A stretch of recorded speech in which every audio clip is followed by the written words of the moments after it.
The wind at Kestrel's perch had teeth. It was a vicious, gnawing cold that worked its way through insulated fabric and settled deep in the bone. The air was thin enough to make a man dizzy, and the sky was a hard, unforgiving slate of gray pressed down upon the jagged peaks of the Altan Range. This was the edge of the world, a high-altitude listening post so remote that its personnel rotated out every 4 months to preserve their sanity. It was a place of isolation, boredom, and brutal, soul-crushing weather. A standard-issue tactical rover, its paint scoured by wind and ice, crunched to a halt before the primary checkpoint. The vehicle was unadorned, lacking the flags and insignias that denoted rank or importance. From the driver's side emerged a figure bundled in a heavy, unmarked gray parka. The hood was pulled up, shadowing a face lined with the quiet etchings of time and experience.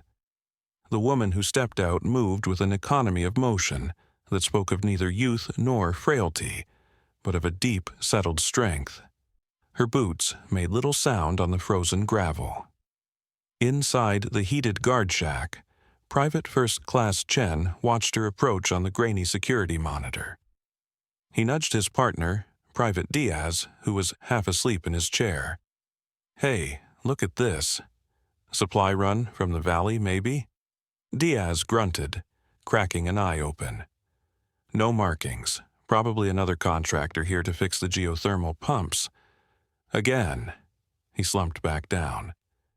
"Tell her we're closed." Chen grinned, a flash of youthful arrogance in his eyes.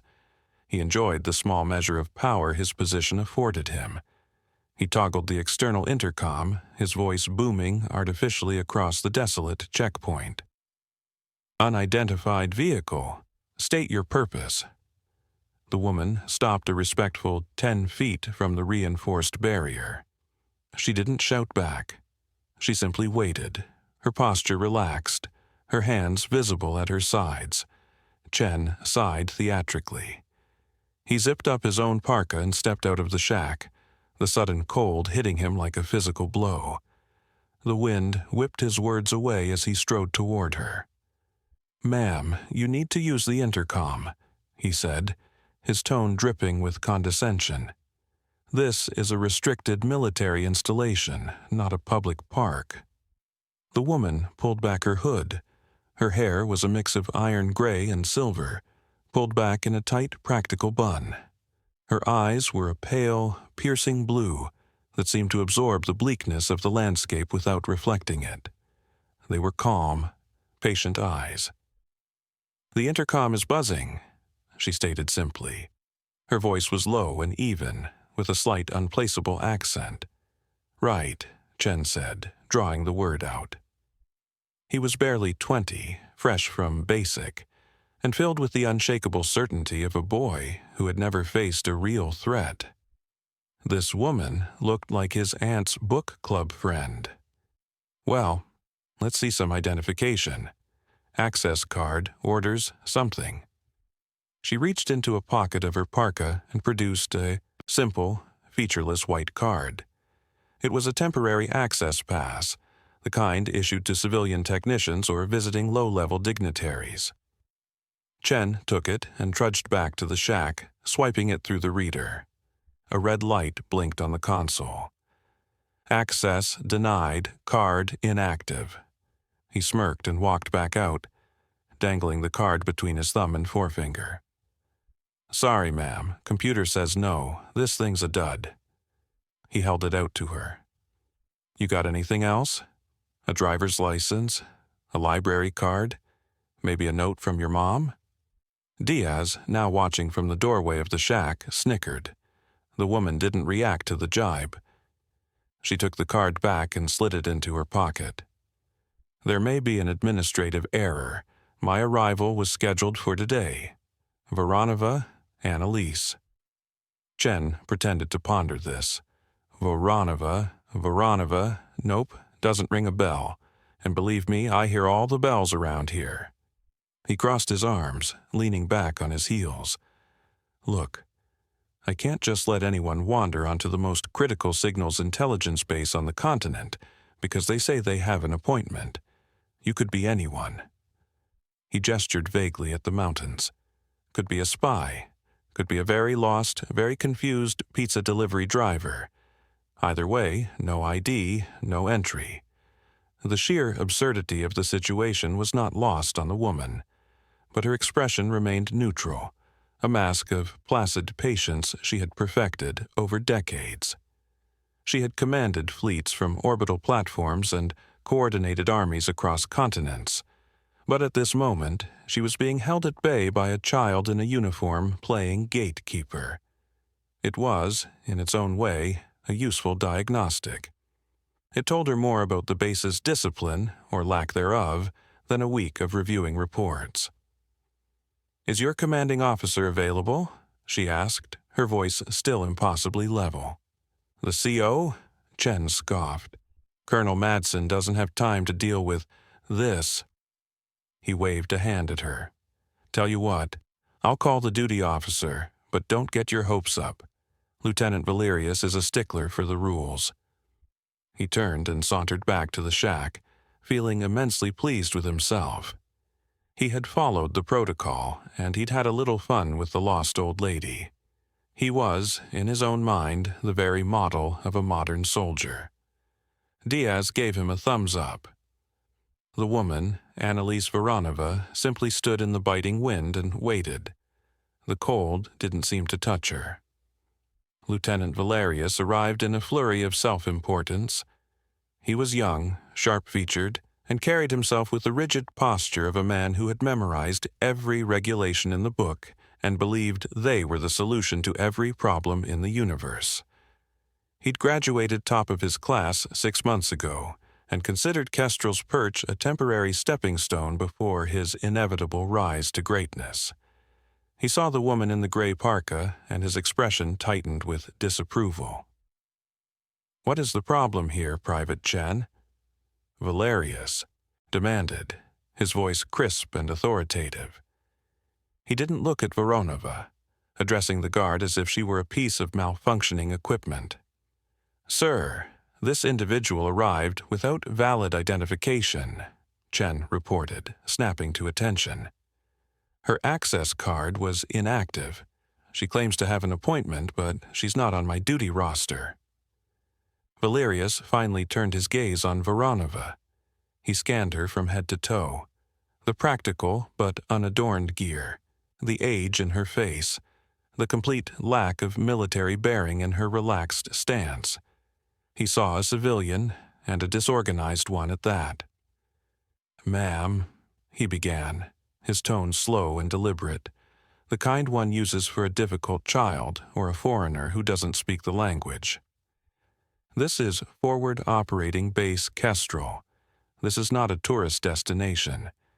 Every single person who passes this gate must have explicit, verifiable clearance. There are no exceptions." Voronova met his gaze. "My clearance was filed by Sector Command 4 days ago, under Priority Directive Gamma 7, she said. "The name is Voronova. I am here to conduct a systems audit." Valerius's lips thinned. Gamma 7 is a high-level designation, one that would come with proper credentials, not a faulty temp pass. He shook his head, a small, dismissive gesture. "There's clearly been a mistake. You'll have to return to the processing center in the valley and have your paperwork reissued. The road will be closing in 2 hours due to the incoming storm, so I suggest you leave now." He was already turning away, the matter concluded in his mind. "Lieutenant," Voronova said. Her voice was no louder than before, but it cut through the wind and stopped him cold. There was a sudden, unexpected weight to it. "Contact your base commander, Colonel Madsen. Tell him the auditor from High Command has arrived." Valerius hesitated. The mention of High Command was a specific kind of threat. It implied a power structure far above his pay grade. But her appearance was so contrary to the image of a high-ranking official that his skepticism won out. He saw weakness, not authority. Colonel Madsen is busy managing the defense of this entire sector. His time is not to be wasted on administrative mix-ups. I will not disturb him over a clerical error." He looked at Chen. "Escort this woman back to her vehicle. Make sure she is off the premises immediately." With that, he turned and marched back toward the main compound, his duty done. Chen looked at Voronova, his earlier smirk gone, replaced by a flicker of uncertainty. The lieutenant's word was law, but something about the woman's stillness unnerved him. "You heard him, ma'am. I have to ask you to leave." Voronova gave a slow, deliberate nod. "Very well, Private." She turned and walked back to her rover. But instead of getting in, she leaned against the hood, crossed her arms, and continued to wait. She was a stone in the river, unmoving, letting the currents of procedure and arrogance flow around her. She knew how this worked. Eventually, the water would have to go where she directed it. An hour later, as the sky began to darken and the first flakes of snow drifted down, a new vehicle approached the gate from inside the base. It was Colonel Madsen's personal transport. The man himself stormed out of it, his face a thundercloud of irritation. Colonel Eric Madsen was a bear of a man, built for frontline combat, not for the subtleties of command. He viewed strategists as cowards and administrators as parasites. He had been told a bureaucrat was holding up his gate, refusing to leave.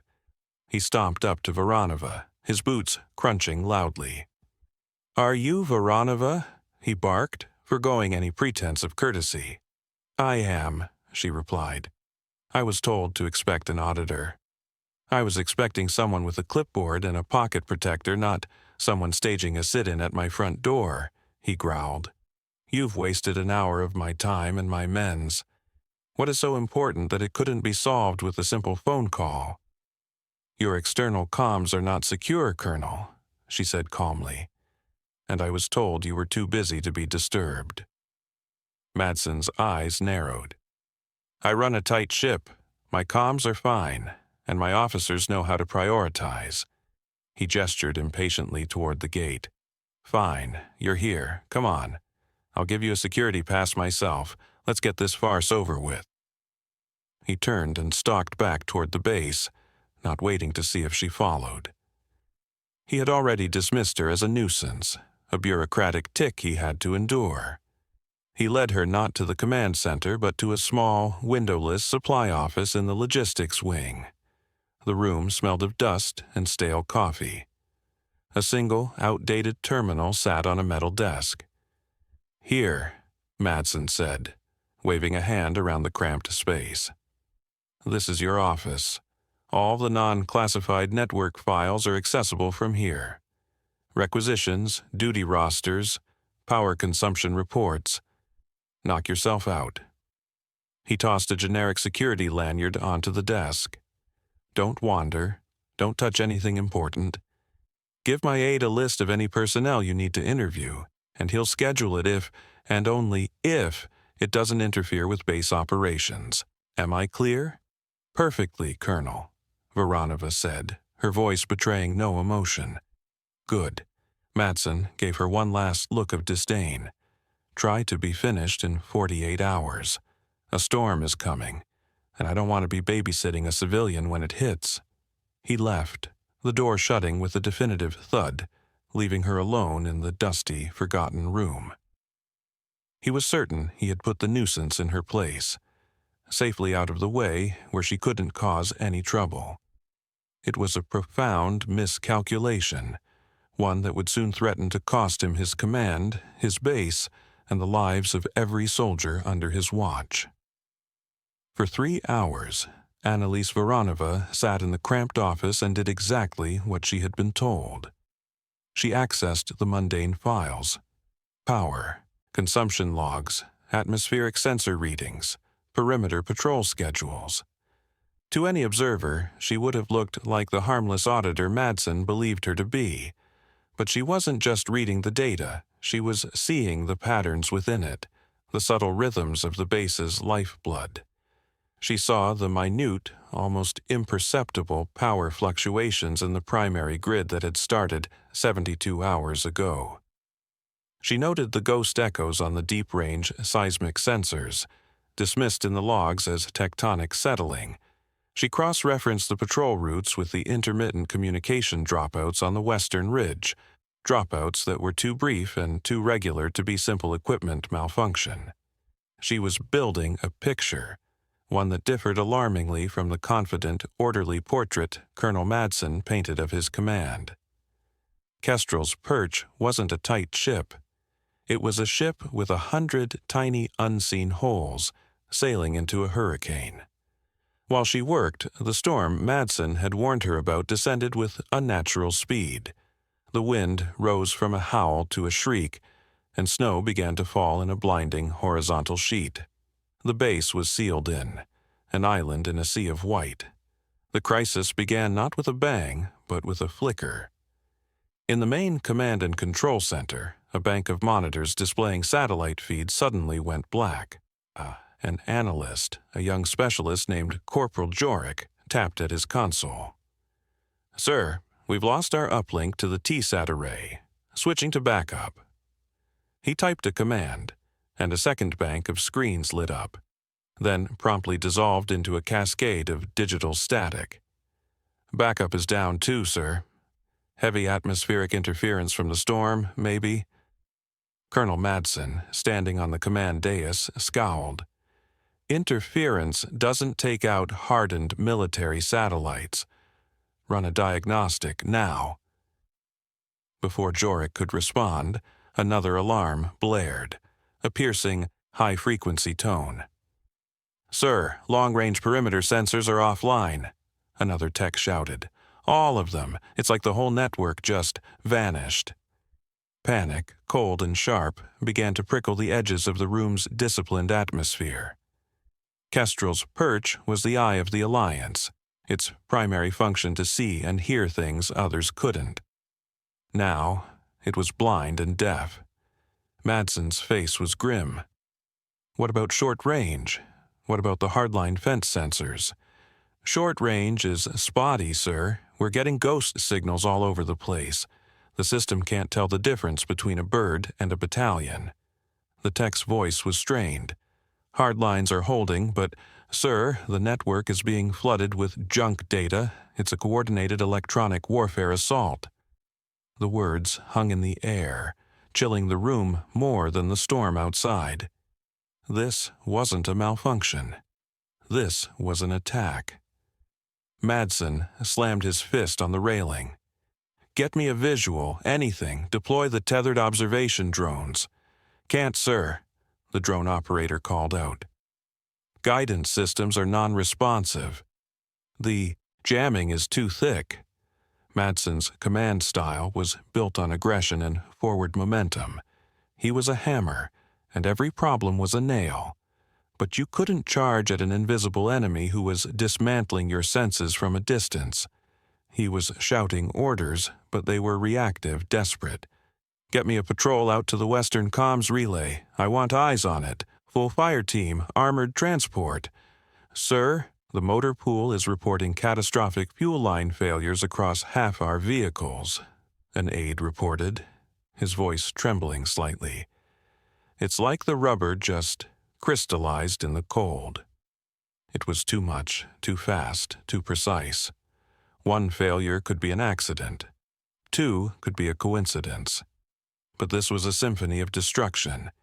Each note played perfectly to cripple the base's ability to see, to communicate, to move, to fight back. In his dusty little office, Voronova saw the network status board on her terminal turn from a healthy green to a bloodbath of red alerts. She saw the cascading failures not as chaos, but as a sequence. The power fluctuations she'd noted earlier. They had been probes, testing the grid for weaknesses. The seismic ghosts, subterranean charges being planted. The comms dropouts, calibration for the jamming array. The enemy wasn't at the gates. They had been inside the systems for days. A new alarm, deeper and more visceral, suddenly shook the entire facility. The lights dimmed, flickering weakly on emergency power. A voice, ragged with fear, came over the internal comms. C2, this is engineering. We have explosions at the primary generator housing. I repeat, the main generator is hit. We're on battery backup only. The C2 was now a cavern of shadows, lit only by the dying glow of error screens and the red emergency strobes that cast long, dancing shadows on the faces of the terrified crew. Colonel Madsen stood frozen on the dais, his authority stripped away, his voice useless. He was a warrior without a weapon, a commander without a command. The base was being dissected, piece by piece, by a phantom enemy, and he was utterly powerless to stop it. The silence in the C2 was broken only by the howl of the wind outside and the frantic, shallow breathing of men who suddenly understood just how alone they were. The hammer had met an enemy made of smoke, and it had shattered. The door to the C2 slid open with a quiet hiss, a sound lost in the cacophony of alarms and panicked shouts. Annalise Voronova stepped inside. She moved with a calm that was utterly alien to the chaos gripping the room, her gray parka seeming to absorb the flashing red lights, rendering her a figure of quiet shadow. She took in the scene with a single, sweeping glance, the frantic analysts, the useless screens, the paralyzed colonel on his dais. Madsen saw her, and a surge of misplaced fury broke through his shock. "Get out of here," he roared, pointing a trembling finger. "This is a command center, not a shelter for civilians. Don't have time for your damned audit?" Voronova ignored him completely. Her focus was absolute. She walked directly to the main communications console where the master sergeant in charge, a grizzled veteran named Harker, was fighting a losing battle against waves of static. She placed a hand lightly on his shoulder. "Step aside, Master Sergeant." Harker looked up, startled, ready to snap at the interruption. But he saw the look in her eyes, not of arrogance but of profound, unshakable competence, and he found himself moving out of the chair without a conscious decision. Voronova slid into the seat. Her fingers, nimble and certain, flew across a control panel that Harker had been trying to reboot for the last 10 minutes. She didn't try to fix the compromised digital system. She bypassed it entirely. With a few keystrokes, she accessed a command line interface, a relic from a previous operating system that hadn't been used in years. A simple, green-on-black text prompt appeared on the screen. The young analyst stared at it, having never seen anything like it outside of a history file. Her hands moved, typing lines of code with hypnotic speed. She was rerouting the minimal power from the battery backup, diverting it from non-essential systems and channeling it into a single, hardened piece of hardware that sat dormant in a shielded rack. An analog radio modulator. It was obsolete technology, immune to the digital ghosts that had crippled the base. She picked up a heavy, old-fashioned handset and keyed the transmitter. The C2 fell silent as a low hum filled the room. Everyone stopped what they were doing and turned to watch the unassuming woman in the auditor's chair. All stations, this is oversight," she said, her voice calm and clear, cutting through the static that had plagued them. It was a voice that expected to be obeyed. "Network is compromised. Cease all digital transmissions. Switch to tertiary analog channels. Authenticate with Cipher Sierra November 9er. Report status on my mark. Mark." A tense silence followed. Colonel Madsen stared, his mouth agape. Oversight was not a call sign he recognized. It wasn't on any roster. Then a crackle came back through the speaker. A hesitant voice. "Oversight, this is Perimeter 2. We read you. Authenticating Sierra November 9er. We are green, but blind. Over." Another voice followed. Oversight, this is engineering. Authentication confirmed.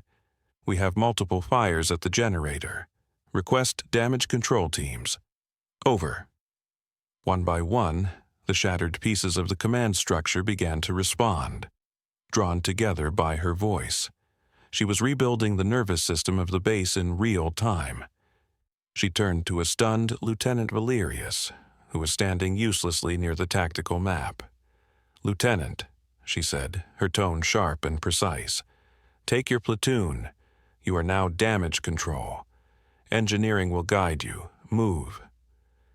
Valerius, who had lectured her on procedure just hours before, simply nodded, his face pale, and scrambled to obey. Voronova's attention was already elsewhere. She pointed to a young air defense technician. What is the maximum elevation of your phalanx guns?"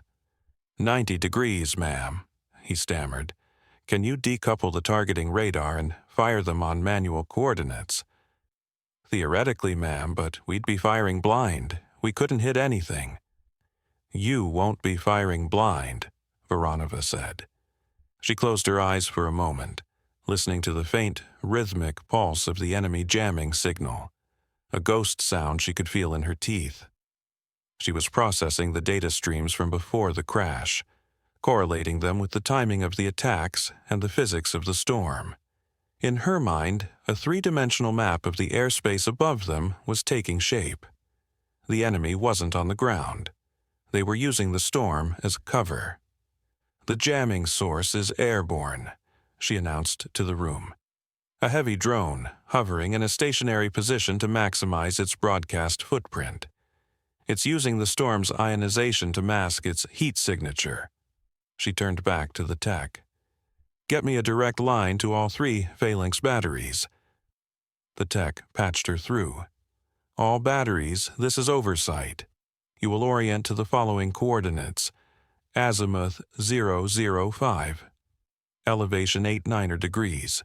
You will fire a 5-second sustained burst on my command. Do not wait for a target lock. Do you copy?" Affirmations crackled back. The gunners were confused, but her authority was absolute. Madsen watched, horrified. "You're firing blind into a blizzard? At nothing? You're wasting our last defensive resources."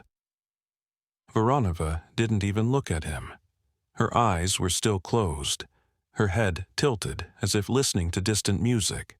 She was tracking the enemy craft in her mind, predicting its minute course corrections against the high-altitude winds. "Stand by," she murmured, her voice a low whisper. The entire C2 held its breath. The silence was absolute, save for the hum of the radio. "They're adjusting. Now." She keyed the handset. "Fire." For a heart-stopping second, nothing happened. Then a deep, guttural roar vibrated through the bedrock of the mountain itself, the sound of 3 20-millimeter Gatling guns unleashing hell into the sky. The sound went on for 5 solid seconds, a terrifying, unbroken torrent of lead and fire directed at an empty patch of storm-filled sky. Then silence. The wind howled. The emergency lights flickered. On the comms console, the wall of static that had been pressing in on them vanished. A moment later, a cheer erupted from the comm station. "The jamming is gone. I've got a signal. I've got satellite feeds coming back online." On the main screen, a satellite image, grainy and storm-lashed, resolved. It showed the airspace directly above the base, and in the center of the image, a new, bright orange blossom of fire was falling out of the sky, tumbling end over end, a burning wreck plunging into the inaccessible peaks miles away. She had hit it. She had hit an invisible target in the heart of a hurricane using nothing but obsolete guns, mental calculation, and a will of iron. The C2 was utterly silent. The alarms had stopped. The shouting was over. The only sound was the steady hum of restored systems and the quiet crackle of the radio. Every person in the room, from the lowest-ranking analyst to Colonel Madsen himself, was staring at the woman in the command chair. She had single-handedly taken a situation of complete chaos and certain destruction, and, in the space of 15 minutes, wrestled it back from the brink. She hadn't raised her voice. She hadn't panicked. She had simply acted with a precision and clarity that was almost inhuman. Colonel Madsen slowly descended the steps from his dais. His face was ashen, stripped of all its earlier bluster.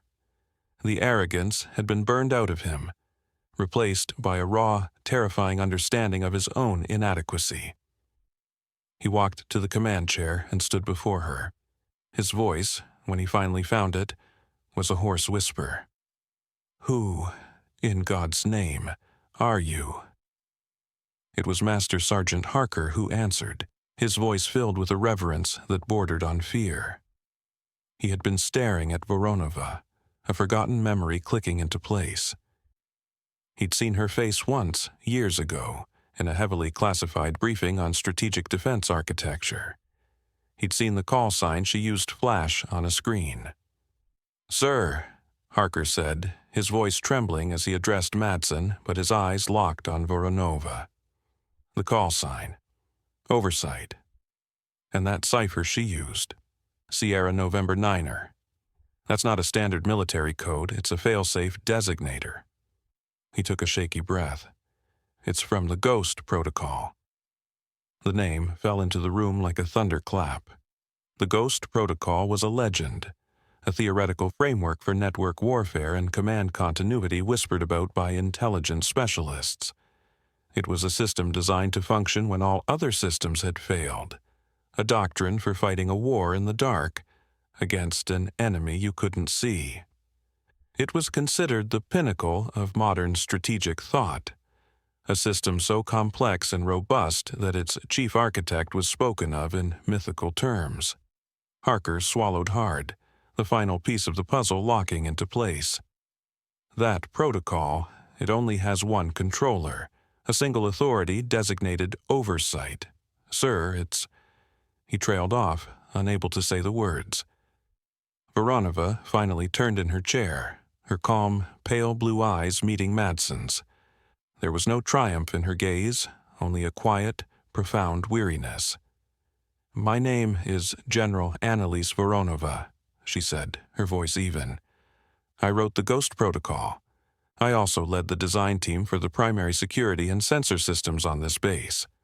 She looked around the C2, her gaze sweeping over the faces of the stunned crew.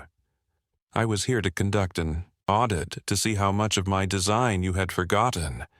The enemy, it seems, gave me the answer more efficiently than any report could have. The revelation was more devastating than any explosion. It wasn't just that she was a general. It was that she was the general. The auditor was the architect. The quiet woman in the parka was a living legend, the master strategist who had built the very shield they had so spectacularly failed to wield. Lieutenant Valerius, standing near the door, felt a wave of nausea.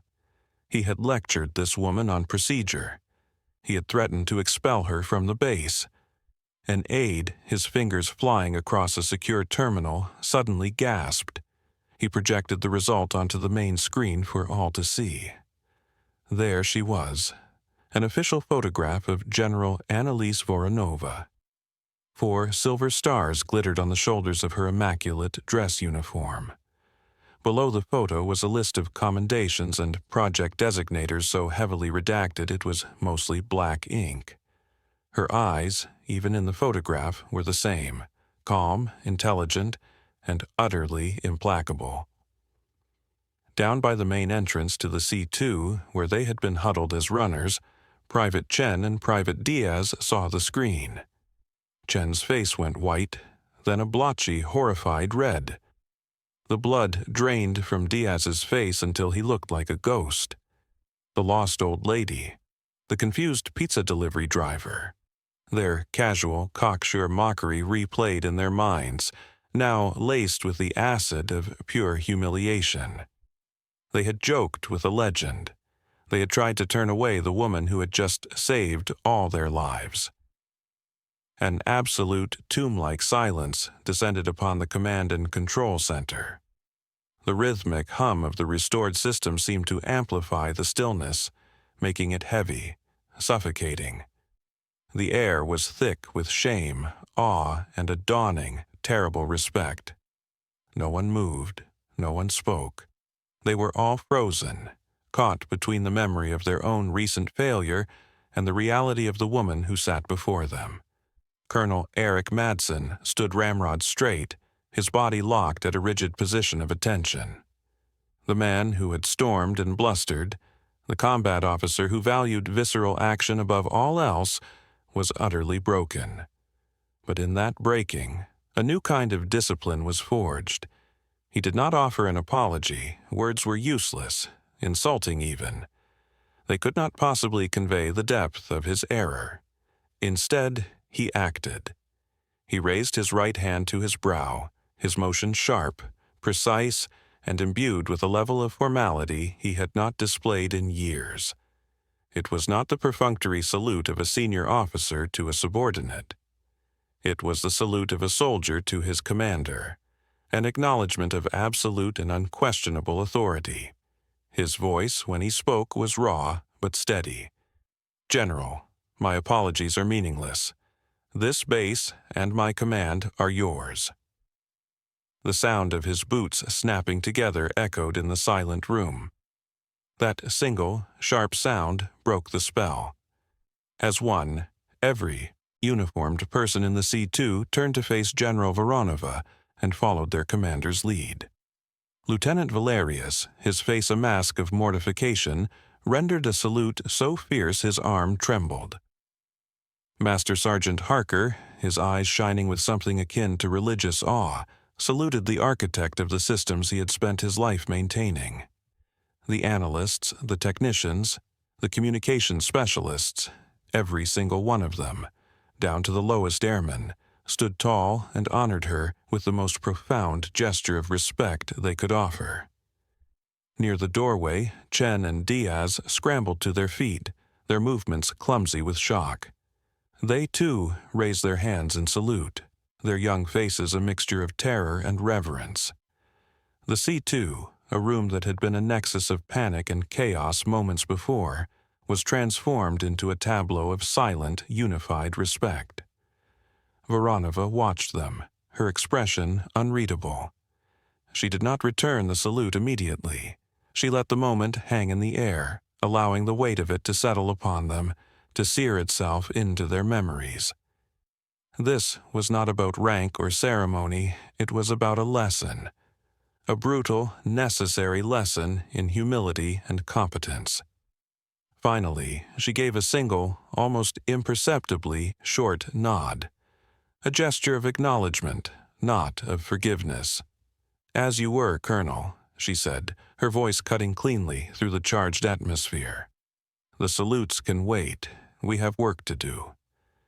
She turned back to the console, her attention already shifting from the past to the future. The enemy who did this was not making a decapitation strike. This was a test. They were probing our defenses, gauging our response time, identifying our weaknesses. Her fingers began to move across the keyboard again, bringing up sensor logs and data packets from before the attack. They were methodical. They will be back. The real attack is still to come. Her focus was absolute, her tone all business. She was not their judge, she was their commander. And in that moment she gave them something more valuable than forgiveness. She gave them a purpose. She pulled them from the wreckage of their failure and pointed them toward the fight ahead. The respect in the room solidified, changing from the shock of revelation into the hard, tempered steel of loyalty. They had been led by a man of bluster. Now they would be led by a woman of quiet, terrifying genius, and they would follow her into hell itself. Hours crawled by. Under Voronova's calm, precise direction, the chaos of Kestrel's perch was methodically untangled and rewoven into a formidable defensive posture. damage control teams, guided by her encyclopedic knowledge of the base's infrastructure, contained the fires and began rerouting power through tertiary conduits she had designed for exactly this contingency. Patrols were dispatched not with brute force, but with surgical intent, to verify and secure specific vulnerable points in the perimeter she identified from memory. The base, once a flailing, headless beast, was now a coiled predator, waiting, ready. The storm broke with the dawn. The wind's shriek softened to a whisper, and the thick veil of snow thinned, revealing a world reborn in white and crystal. The first rays of sun ignited the high peaks, painting them in hues of rose and gold. It was a moment of stark, breathtaking beauty after a night of deep, suffocating darkness. General Voronova was not in the C-2. She had left Colonel Madsen in command, his authority restored but forever changed, his orders now echoing her own quiet, strategic intent. She was outside, standing near the western perimeter fence, her hands wrapped around a steaming mug. She wore the same simple gray parka, the hood down, letting the frigid, clean air wash over her face as she watched the sun crest the horizon. The battle was over. The war had just begun. These quiet moments in between were the only peace she ever knew. A soft crunch of boots on snow announced an approach. She didn't turn. She already knew who it was. Private Chen stopped a few feet away, his posture stiff with anxiety. He held another mug in his trembling hands. He stood in silence for a full minute, working up the courage to speak. "General," he finally managed, his voice barely a croak. He took a hesitant step forward and held out the mug. I thought you might be cold." Voronova turned her head slightly and looked at him. Her pale eyes were calm, appraising. She took the mug from his hand. The ceramic was warm. It was a simple, human gesture, an offering. They stood in shared silence for a moment, watching the light spill across the mountain range. "General," Chen began again, his voice cracking with the effort of pushing the words out. "About what happened at the gate. There's no excuse. I was arrogant. I was disrespectful. I am so sorry." Voronova took a slow sip from the mug, her gaze fixed on the distant peaks. She cut him off, not with anger, but with a quiet finality. "You were following checkpoint protocol, Private. You were ordered to deny access to an individual without proper identification. Your procedure was sound." She paused, then turned to look him full in the face. "Your tone needed work." Relief and shame warred on Chen's face. "Yes, General." "You have a critical post, Private Chen," she continued, her voice low and even. "The gate is the first line of defense. It is not a place for ego. It is a place for vigilance. You failed in your vigilance not because you stopped me, but because you underestimated me. You saw a civilian woman, not a potential threat or a potential asset. You saw what you expected to see." She took another sip. "The enemy we are about to face will exploit that kind of thinking. They will come in packages we do not expect. A supply truck, a maintenance signal, an old woman in a parka." She looked back at the sunrise. "Consider yesterday a lesson, the most important one you may ever receive. Learn it." A faint, almost imperceptible smile touched the corner of her lips. It was not a smile of warmth, but of wry understanding. "And next time someone shows up without ID, just assume the pizza delivery might be high command. It will keep you on your toes." She finished the contents of the mug and handed it back to him. The brief, symbolic ritual was complete. "Get back to your post," she said, her voice once again that of a commander. "The watch isn't over." "Yes, General," Chen said. The words were firm, certain. He snapped a sharp salute, his back straight, his eyes clear. He turned and walked away, his stride longer, his shoulders broader. He was no longer the arrogant boy who had guarded the gate yesterday. Annalise Voronova remained alone, a solitary figure against the vast, frozen landscape. The sun was fully above the mountains now, its light harsh and revealing. The night's work was done. The day's work was yet to begin. She watched the light spread across the silent, snow-covered world she had sworn to protect. Her vigil, eternal,